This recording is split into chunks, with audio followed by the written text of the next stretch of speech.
Hello there. I can't do that on every Obi-Wan video. Okay, so this was a day of reveals and surprises, man. We got a new Valkyrie profile game coming out. We have a Ninja Turtles retro game collection coming out. A thing we got that I did not expect, not that I expected the other two, was a trailer for the Obi-Wan Kenobi series. Because this is it. This is the story that Star Wars fans, myself included, have wanted to see since birth. Now we have a trailer for this story, this series that I really hope they don't screw up. As far as trailers go, it starts out amazing and just, it's a really good trailer. From the moment you have Obi-Wan Kenobi talking like, the fighting's over, we lost. I mean, technically speaking, you didn't. You won. You just didn't know you didn't want to win. You fought for Palpatine's government won. I get it. You were deceived by a lie. We all were. And that right there, I love that line. I love a lot of lines in this trailer, to be honest. But I love that line because that really does reflect what I've wanted to see in an Obi-Wan series. This person who's just like,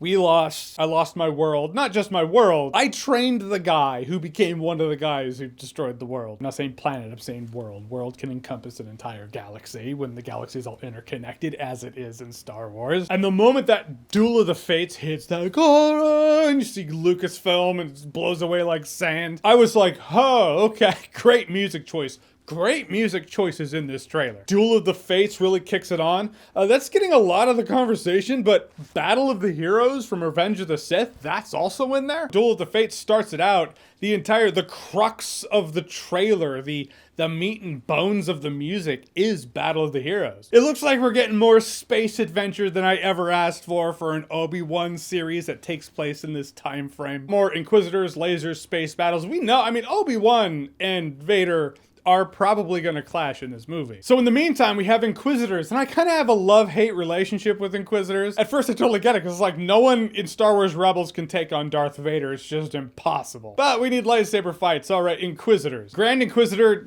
great in Rebels. We see him in here. And he's pretty menacing. He has this great line in here where he's talking about how a Jedi's code is like an itch.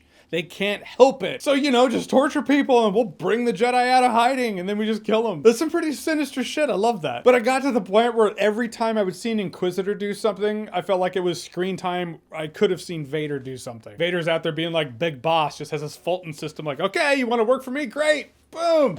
You're an Inquisitor now. People who aren't Metal Gear fans are like, the fuck is he talking about? But on the other hand, to be fair, Jedi Fallen Order did the Inquisitor storyline really well. I thought that was very well done. But it looks to, and this is where we get into, you know, a trailer's out, so now theorizing is part of the fun of trailers. Star Wars trailers in particular, it's always been just a hub of theorizing. But it looks like the Inquisitors, the Empire, they've come to Tatooine for a reason. Almost like they've sensed something. And maybe I'm seeing it through the goggles of, well, I played Jedi Fallen Order, so I kind of saw that happening there. Someone used the Force. Now the Inquisitors have shown up. They're like, okay, let's weed them out.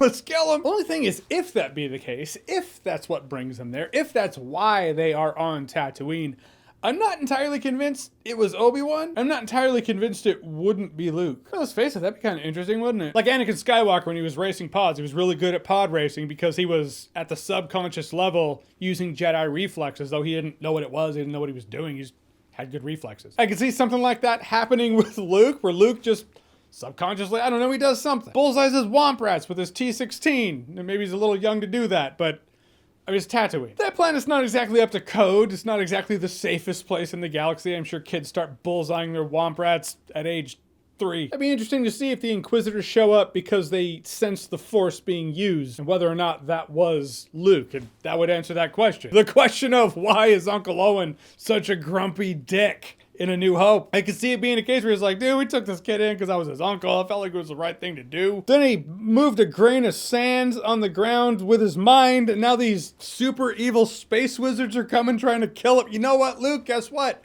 Good news. You get to be a farmer forever. Well, you have hopes and dreams. Yeah, fuck that shit. Farmer forever. Harvest is when I need you the most. I mean, knee deep in Twi'lek. Are you kidding me? Trust me, this is the life. God willing, we all get to die old grumpy ass men one day. Guess you'll get to do that even when you are a Jedi. That's unexpected. It was a good trailer. I just really hope they keep it in the pocket here. I'm seeing a lot of Inquisitors do a lot of Inquisitor things. And as much as it does afford the opportunity to show Jedi being hunted down, or at least the process of it. Something, again, we did see in Jedi Fallen Order, so there is that. I don't want it to be like, oh, Obi-Wan Kenobi should have been called the Inquisitors. Keeping the family dynamic at the center of Owen, Luke, Vader, Obi-Wan.